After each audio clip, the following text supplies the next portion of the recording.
मेरे मीठे बच्चों, तुम मुझे ईश्वर, अल्लाह, शिव, यहोवा, गॉड आदि नामों से पुकारते हो। तुमने मेरे लिए मंदिर, मस्जिद, चर्च एवं गुरुद्वारे बनवाए। तुमने वेद शास्त्र और कई प्रकार की धर्म पुस्तकें लिखी।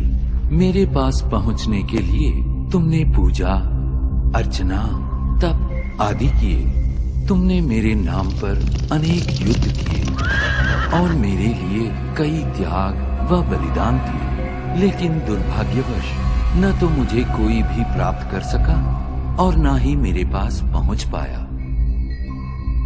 वास्तव में मुझे जानने से पहले तुम्हें ये जानना और महसूस करना है कि तुम स्वयं कौन हो। तुमने अज्ञानतावश स्वयं को भौतिक शरीर मान लिया है, इसलिए तुम जाति, धर्म, रंग, भाषा व राष्ट्रीयता के नाम पर भेदभाव करते हो। स्थूल नेत्रों से दिखाई देने वाला तुम ये नश्वर शरीर नहीं हो।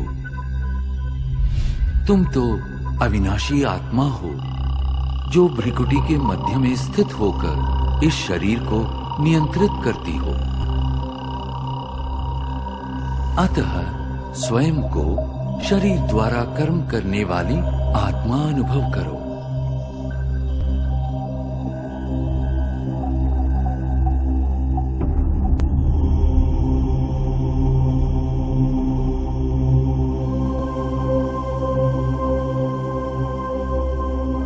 अब कुछ क्षणों के लिए सांसारिक बातों व उनके वातावरण से स्वयं को अलग करो। इस देह को भूल अपने आप को भ्रिकुटी के मध्य में चमकता चैतन्य सितारा अनुभव करो। वास्तव में तुम यही हो, अति सूक्ष्म ज्योतिर्बिंदु आत्मा।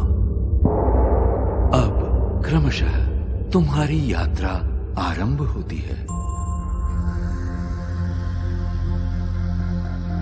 इस भौतिक दुनिया और देह से ऊपर उठकर नीले गगन की ओर।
सूर्य, चंद्र, तारागणों से भी पार अब तुम एक सुनहरे प्रकाश युक्त दुनिया में पहुंच चुके हो।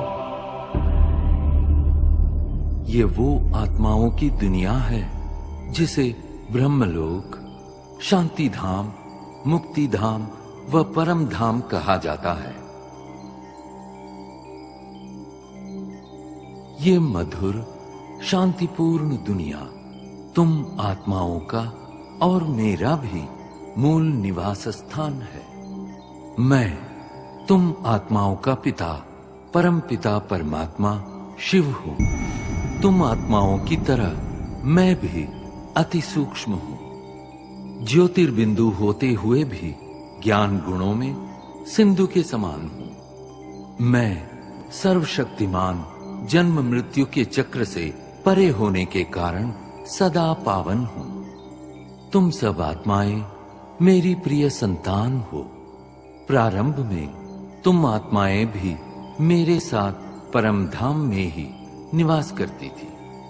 बाद में तुम जन्म और कर्म का अविनाशी अभिनय करते सृष्टि नाटक मंच पर अवतरित होते हो।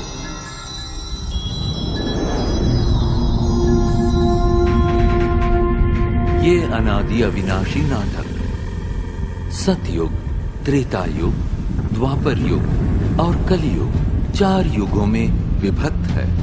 प्रत्येक युग की अवधि समान रूप से 1250 वर्ष है और इस कारण पूरे कल्प की आयु 5000 वर्ष है। हर 5000 वर्ष में इस सृष्टि चक्र की हूबहू पुनरावृत्ति होती रहती है। कल्प के आरंभिक काल में सभी प्राणी और प्रकृति के 5 तत्व पावन थे। उस समय संसार सुख, शांति और आनंद से परिपूर्ण था।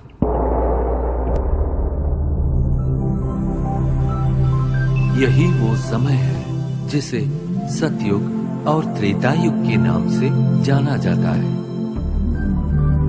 जहां तुम देवी देवता के रूप में रहते थे। इस 2500 वर्ष की अवधि को स्वर्ग, वैकुंठ, बहिष्ट, जन्नत, पैराडाइज आदि नामों से जाना जाता है। सतयुग अर्थात स्वर्ण युग में श्री लक्ष्मी और श्री नारायण का अटल अखंड राज्य था। तत्पश्चात त्रेता युग अर्थात रजत युग में श्री सीता एवं श्री राम ने राज्य किया।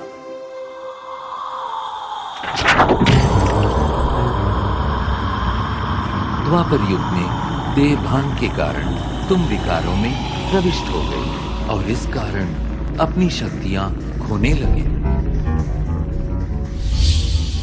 इस अवधि में भिन्न भिन्न धर्म पिताएं आए और अपना धर्म स्थापित किए।